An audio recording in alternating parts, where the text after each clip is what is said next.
बोलो माए। अब सत्संग का असर कैसे हुआ करे। एक गब्बू नाम का डाकू था अंग्रेजों के समय में, और उस इतना खूंखार था कि उस समय उसके ऊपर 50,000 रुपये इनाम था। मुर्दा या जिंदा कोई भी किसी हालत में उसको पकड़वा दे, उस पर 50,000 रुपये इनाम अंग्रेज सरकार ने रखा हुआ था। एक समय एक दिन की बात है कि उन डाकुओं ने सलाह करी कि अंबाला शहर के अंदर एक बहुत बड़ा रईस व्यक्ति है, उसके घर पर डाका डालना रात ने, और अपनी सारी उस गैंग को कह करके वो गब्बू डाकू ने बोला भाई मैं ऐसे करूंगा, दिन छपेसी जिस घर में डाका डालना उसका सारा हिसाब किताब देख कर आऊंगा, और तुम ऐसे करियो मेरे साथी सारे, ठीक रात्रि के 12:30-1 बजे के आसपास और उस मंदिर के पास आ जाना, उसके पीछे। वहां से फिर हम मैं बता दूंगा किधर से चलना है, कैसे अपना अटैक करना है और कैसे डाका डालना है। ठीक हो गया। अब वो गब्बू जोश है आ जाता है दिन छिपेशी, सारे एक शहर का मुआयना किया, देखा कहां से जा सकते हैं, कहां से आसानी से बढ़ेंगे इस घर में, और क्या क्या हमने सावधानी बरतनी होगी, सारा हिसाब किताब देख के अब उसके पास 4-5 घंटे थे। 8 बजे से लेकर रात के 1 बजे तक 5 घंटे बच गए। अब उसने सोचा इन समय ने कहाँ व्यतीत करूं कि कोई मेरे पर शक भी ना कर ले, वह ऐसा कोई स्थान मिला जहां पर मैं बैठ सकूं। शाम के 9-9:30 बजे से उसने देखा कि कोई आवाज आ रही है, जहां पर बहुत से आदमी भी इकट्ठे हो रहे हैं, 50, 100, 200। उसने देखा कि यहाँ कोई प्रवचन सत्संग हो रहे हैं। वो जाकर के वहां बैठ जाता है, सबसे उत्तम समय समझ कर कि इससे बढ़िया और कोई स्थान नहीं होगा, ना तो कोई यहाँ पहचान सकता, सब अपने काम में लगे हुए ध्यान से सत्संग सुन रहे, वो भी बैठ जाता है। अब देखो आग के ऊपर हाथ से जान के टिक जाओ, और चाहे अनजाने में आग ना अपना काम जरूर करना होता है। इसी प्रकार सत्संग में चाहे को जानबूझ कहा जाइयो और चाहे अनजाने में, भाई सत्संग ने अपना काम अवश्य करना।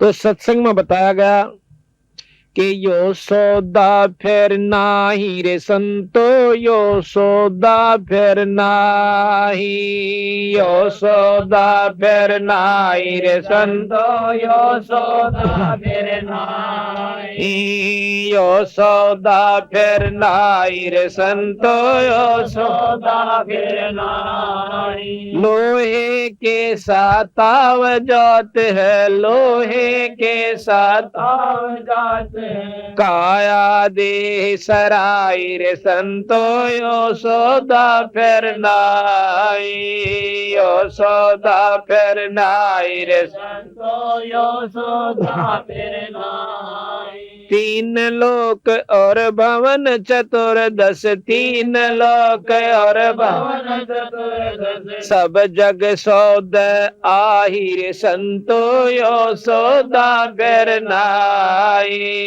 यो सौदा फिर नाई रे संतो, यो सौदा फिर नाई। दुगने तिगने करे चौगने, दुगने तिगने करे चौगने, किन्हू मूल गवाई रे संतो, यो सौदा फिर नाई, यो सौदा फिर नाई रे संतो, यो सौदा फिर नाई। यो दम टूट पिंडा फूट, यो दम टूट पिंडा फूट, लेखा दरगा माई रे संतो, यो सौदा फिर नाई, यो सौदा फिर नाई रे संतो, यो सौदा फिर नाई, यो सौदा फिर नाई रे संतो, यो सौदा फिर नाई। उस दरगाह में मार पड़ेगी, उस दरगाह में मार पड़ेगी, जम पकड़ेंगे बाई रे संतो, यो सौदा फिर नाई, यो यशोदा फिर नाई रे संतो यशोदा फिर नाई। नर नारायण देह पायक नर नारायण देह पायक फिर 84 जाई रे संतो यशोदा फिर नाई। यशोदा फिर नाई रे संतो यशोदा फिर नाई। जादन की मोह डरनी लाग जोदन की मोह डरनी लाग लज्जा रे अकनाई रे संतो यशोदा फिर नाई। यशोदा फिर नाई रे संतो यशोदा फिर नाई। जा सतगुरु की मैं बलिहारी जा सतगुरु की मैं बलिहारी। जो जामन मरण मिटाई रे संतो यशोदा फिर नाई। यशोदा फिर नाई रे संतो यशोदा फिर नाई। कुल परिवार तेरा सकल कबीला कुल परिवार तेरा सकल कबीला मसलत एक ठहराई रे संतो यशोदा फिर नाई। यशोदा फिर नाई संतो यशोदा फिर नाई। बांध पिंजरी आग धर लिया बांध पिंजरी आग धर लिया मरघट को ले जाए रे संतो यशोदा फिर नाई। यशोदा फिर नाई रे संतो यशोदा फिर नाई। अग्नि लगा दिया जगदम्बा अग्नि लगा दिया जगदम्बा फूक दिया उस ठाई रे संतो यशोदा फिर नाई। यशोदा फिर नाई रे संतो यशोदा फिर नाई। वेद बांध फिर पंडित आए वेद बांध फिर पंडित आए पीछे गरुड़ पढ़ाई रे संतो यशोदा फिर नाई। यशोदा फिर नाई संतो यशोदा फिर नाई। नर सेती तू पसुआ की जय नर सेती तो पसवा की जय। गद्दा बैल बनाई रे संतो यशोदा फिर नाई। यशोदा फिर नाई रे संतो यशोदा फिर नाई। 56 भोग कहाँ मन बोरे 56 भोग कहाँ मन बोरे कोरड़ी चरणे जाई रे संतो यशोदा फिर नाई। यशोदा फिर नाई रे संतो यशोदा फिर नाई। प्रेत शला पर जाए बिराजे प्रेत शला पर विराजे पितरों पिंड वराई रे संतो यशोदा फिर नाई। यशोदा फिर नाई रे संतो तो यशोदा फिर नाई। यशोदा फिर नाई रे संतो यशोदा फिर नाई।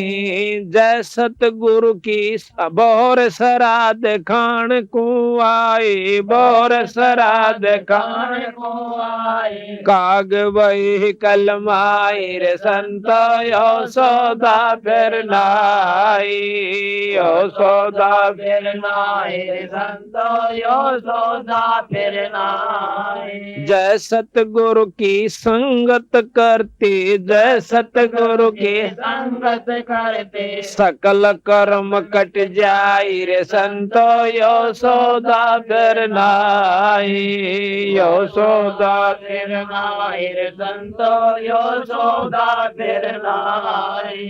अमरपुरी पर आसन होते अमरपुरे पर, आसन होते जहाँ धूप ना छाई रे संतो यो सौदा फिर नाई, यो सौदा फिर नाई रे संतो यो सौदा फिर नाई। सुरत नरत मन पवन पियाना, सुरत नरत मन पवन पियाना, शब्द समाई रे संतो यो सौदा फिर नाई, यो सौदा फिर नाई रे संतो यो सौदा फिर नाई। गरीबदास गलतान महल में, गरीबदास गलतान महल में, मिले कबीर गोसाई रे संतो यो सौदा फिर नाई, यो सौदा फिर नाई रे संतो यो सौदा फिर नाई। सत्साही। अभी आपने सुना ये बंदी छोड़ गरीबदास महाराज का शब्द है कि ये सौदा फिर ना ही संतो, ये सौदा फिर ना ही। तो इस प्रकार हमने पता, महाराज कहते हैं ये संसार समझदा नहीं, ये संसार समझदा नहीं, कहंदा शाम दोपहरे नु गरीबदास यू वक्त जाता रोगे इस पैरे नु, इस समय न रोगे फिर हाथ नहीं आवेगा। तो इस प्रकार बताया है कि बौर सराद खान कुआए काग बहे कलमाही, और सारा नमेड़ा करन से बंदी छोड़ गरीबदास जी के जय सतगुरु की संगत करते तेरे सकल कर्म कट जाई, अमरपुरी पर आसन होते जहां धूप ना छाए। यानी सतलोक में चला जाता अगर ढंग से भक्ति करता, वहां फिर ना धूप है ना छाया, यानी ना गर्मी है ना सर्दी, ना दुख है और ना इस जिसको हम सुख समझते औलाद और संपत्ति का, ये वहां नहीं है।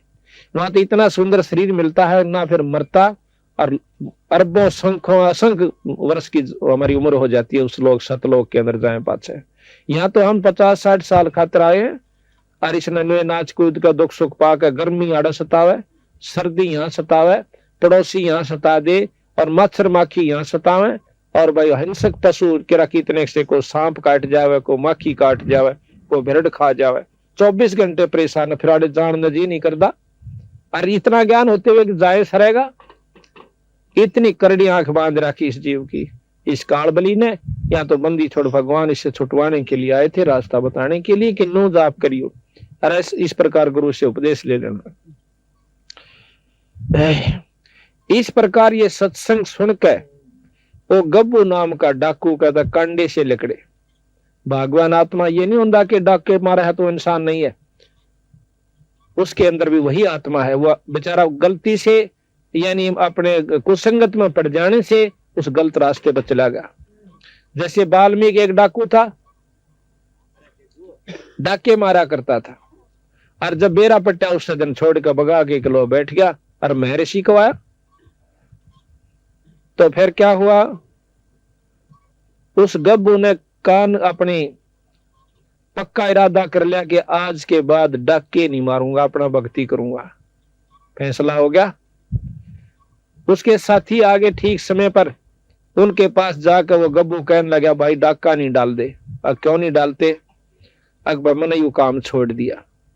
अब काम छोड़ दिया, उनके साथी ने बोले फिर हमारी जिंदगी बर्बाद क्यों करी तने, अब तुम भी छोड़ दो काम, तो ना छोड़ा, नहीं छोड़ो तो भाई मेरी जायदाद वहां पर पड़ी है, मेरे पैसे पड़े हैं इतने लाख रुपये, तुम उन बांट लो अपने जाके, आज हम इस सेठ का या किसी का डाका नहीं मारना।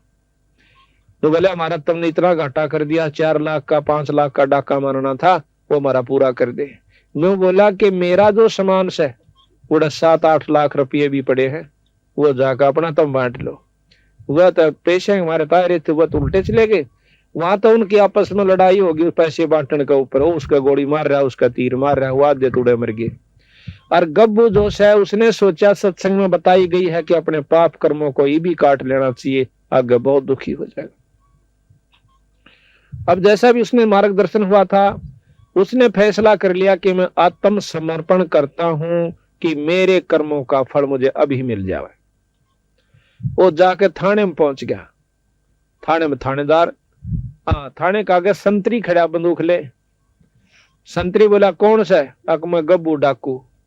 अब गब्बू डाकू का हथार उस संतरी की घिग्गी बंदगी, बंदूक भी छूट गई, कांपन लग गया, सारा खड़ा खड़ा और बेहोश हो गया। क्यों? गब्बू उसमें इतना भयभीत कर रखा था उस इलाके को कि माँ भी अपने बच्चा ने नौका कर दी, बेटा सो जा, गब्बू आ जाएगा। इतना भय बांट रखा था उसने। अब वो अंदर चला जाता है थाने में। आगे जाकर देखा है दिन का निकलान सा हो गया था, थानेदार बैठा अपनी कोई विशेष काम कर रहा था। जाकर ने बोला कौन सा तू? थानेदार बोला उसने, गब्बू डाकू ने बोला मैं सू गब्बू डाकू। गब्बू डाकू, गब्बू डाकू नो करके थानेदार भी कांपन लग गया, सारी कुर्सी हल है। पागल सा वो हो गया कि भाई एकदम यू आ गया, इसका मतलब चारों तरफ से हमको घेर लिया है और यू को कुबद करना आस है। अब उस गब्बू ने सोची यू भी मरेगा, वह ठाक है कुर्सी और थाने के मैदान में बैठ जाता है। जब नो देख लिया वो थानेदार ने, गब्बू तो बैठा, सर कोई बात खुड़का दुड़का नहीं होया तो देते हैं। हिम्मत सी करी, वायरलेस कर दिया अपने बड़े साहब के पास, एसपी के पास, जैसे ऐसे गब्बू डाकू थाने में बैठा है और नू कैसे मन अरेस्ट कर लो। अब एसपी की हिम्मत नहीं पड़ी, उसने गवर्नर को कर दिया। उसमें अंग्रेज गवर्नर हुआ करता, उसको बताया गया कि जी गब्बू नाम का डाकू आज थाने में, अम्बाड़ा थाने में बैठा है और नू कैसा मन गिरफ्तार कर लो। अब वो नो बोला गवर्नर तब मत छेड़ियो मां उसो। गवर्नर वहां पर आ जाता है और वो मैदान में बैठा हुआ। गवर्नर उसके पास जा कहता कौन है तू? कि मैं गब्बू डाकू। क्या ती बताऊं? मैंने सारा ती बता ली, मैं गब्बू डाकू। गवर्नर खड़ा है, वो बैठा कुर्सी पे। तनु बोला यहाँ के करना आया? मैं इसलिए आया हूं कि मैंने बहुत खोटे काम कर लिए और आज रात में मैंने एक सत्संग सुना और उसमें पता चला कि मेरे जैसा नीच व्यक्ति इस धरती पर नहीं है। मैंने ना जाने कितने सुहाग उजाड़ दिए, कितने बच्चों का खून कर दिया, कितने व्यक्तियों को मार दिया अपनी हौस बुझाने के लिए, पैसा जोड़ने के लिए। आज मैं चाहता हूं कि मेरे शरीर को काट काट कर टुकड़े कर दो और ताकि मैं अपने पाप कर्म को भोग कर चला जाऊं।